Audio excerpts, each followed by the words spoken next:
Welcome sa Dries TV. Kung interesado ka sa ganitong news, huwag kalimutang isubscribe ang ating YouTube channel. Maraming salamat! Welcome back again sa ating YouTube channel mga kakimpaw, and sa update nating ito ang pag-uusapan natin ay tungkol sa mga importanteng ganap kina Kim and syempre kay Paolo Avellino. Pero bago po ang lahat, maraming salamat sa inyong patuloy na pagsuporta at pagsubaybay sa mga daily update natin. Kaya naman bilang pasasalamat, narito po ang ilang napili kong komento patungkol ito sa naging previous update.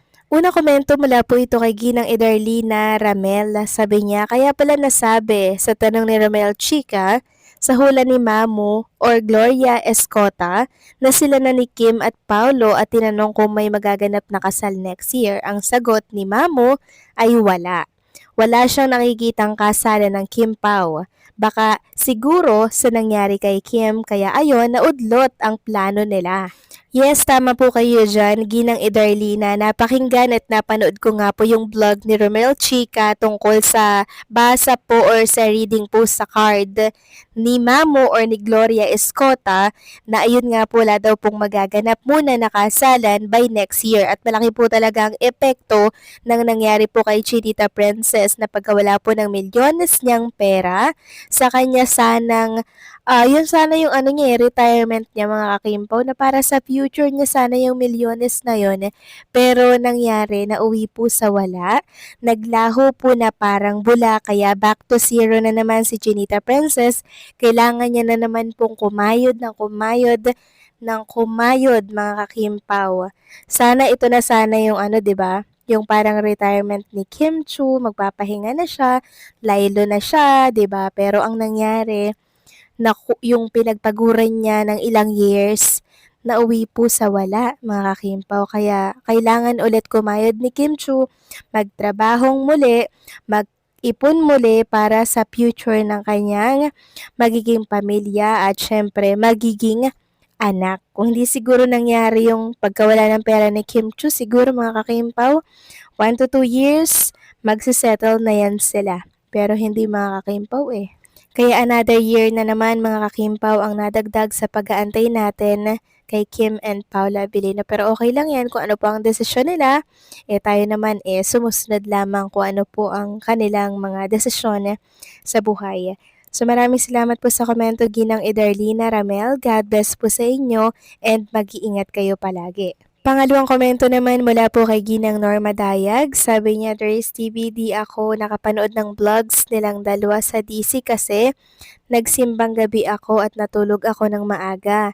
Kaya kay Chika Patrol lang kami nakikinig ng vlog nilang dalawa Dres. Anyway, ayon kay Chika Patrol, ay marami daw na di nasagot nila na tanong ng fans. Isa lang ang natandaan ko na tanong ng isang fans. Saan sila magbabakasyon ngayong Pasko?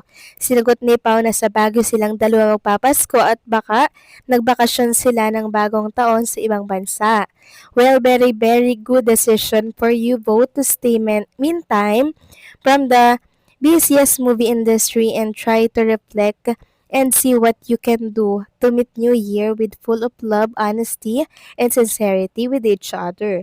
God bless you both, Kim Pao. Sa pagkakaalam ko po, Ginang Norma Dayag, nang tinanong po si Kim and Paolo Avellino kung saan magbabakasyon, bahala na daw, wala pa daw silang plano. Sumabay pa nga po yung masamang pakiramdam daw ni Chinita Princess. Yun po yung sinagot eksakto ni Kim and syempre ni Paolo Avellino. Wala pa pong kino-confirm kung sa Baguio sila magbabakasyon, pero alam naman natin na every year si Paolo ay sa Baguio talaga yan nagbabakasyon at nag-Christmas kasama po ng kanyang pamilya.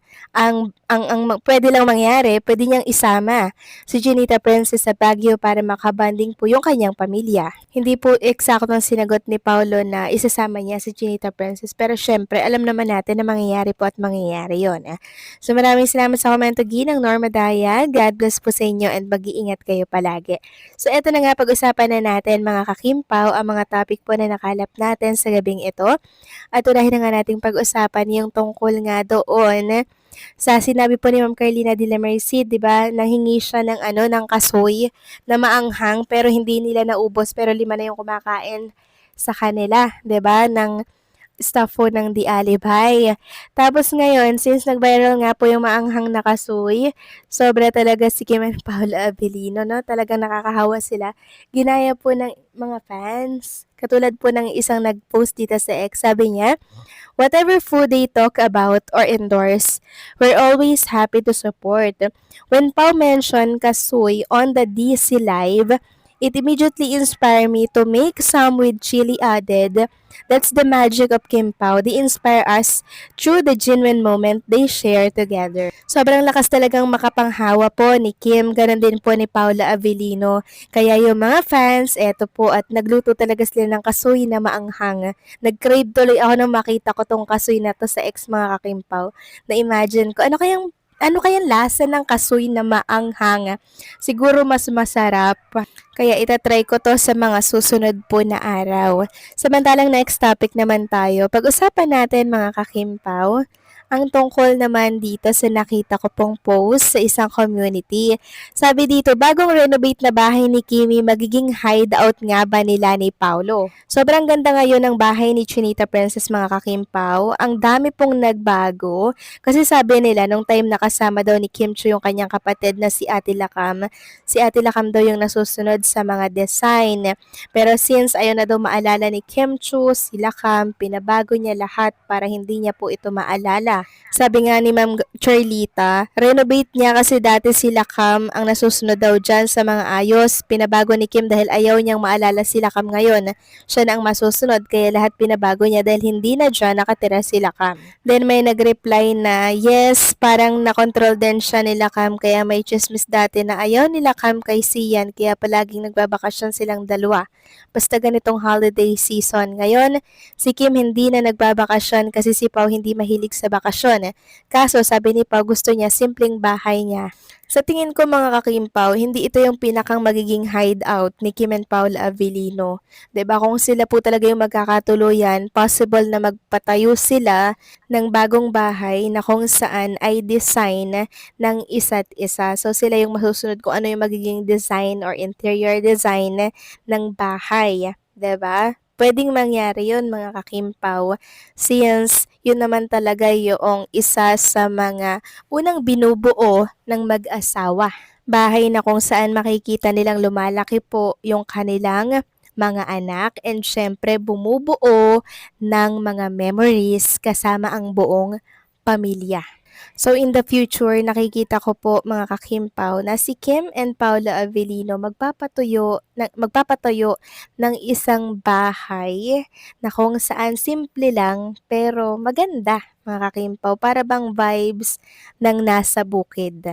Mangyayari yan sa oras po mga kakimpaw na sila po ay mag-asawa na, pero sa ngayon mga kakimpaw, syempre focus muna sila sa mga goal nila dito po sa showbiz industry, lalo na si Chinita Princess, nagbabawi po yan. So anong sa inyo dito mga kakimpaw? Nakikita nyo rin ba in the future? Please comment down below. So paano, hanggang dito na lamang po ang update natin. Maraming salamat sa patuloy na pagsuporta.